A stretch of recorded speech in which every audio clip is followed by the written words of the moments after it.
Hello and welcome. My name is Kyle Knapp, and today we're going to be doing what I like to call the selection matrix. And basically, we're going to be talking about all the aircraft that we've looked at before and get a little bit more of a detailed view on why we picked the Piaggio P180 and why that's the best option for the company.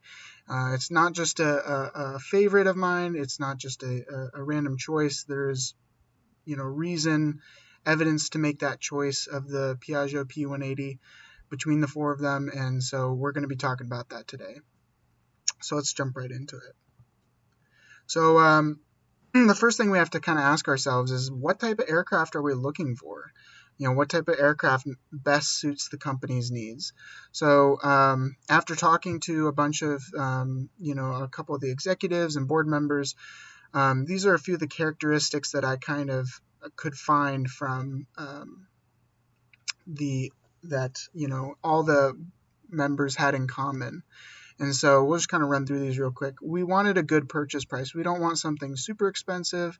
There's plenty of budget for an airplane, but obviously if we can keep a good purchase price, obviously that's ideal. We want to save money. Secondly, good value and versatility. We want something that isn't small or too big. We want something that can, suit the values need or the company's needs appropriately. We need it to be able to carry multiple passengers, not just a single, not just one or two. We need a few more than that. We want good aircraft range and speed. A lot of our company travel goes all across the country, so we got to have an airplane that's actually capable of getting there. The other two at the bottom are, really important. These are kind of the two big ones, is a low operational cost and a low maintenance cost over time for the airplane.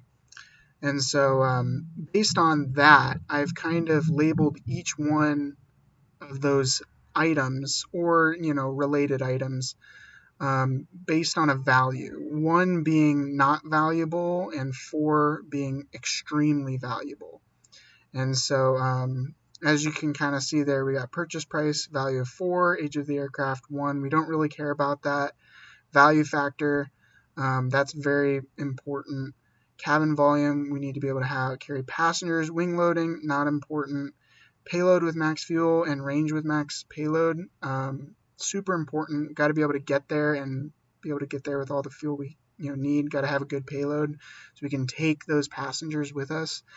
And then direct operational cost and maintenance cost are both 3, and those are really important. And so you'll kind of see how all these numbers kind of play out as we look at the numbers. So if we kind of look at using those numbers, I calculated based on all the aircraft statistics where these aircraft find themselves. And as you know, we picked the Piaggio P180 last time because of its usefulness and direct operational cost, and this is kind of the why of it. As you can see, the next tint is the lowest at 175. Piaggio P180 is at 221 at the highest, so considerably higher than the other ones. And then the Legacy 450 and the Gulfstream G280 are both in the 180s.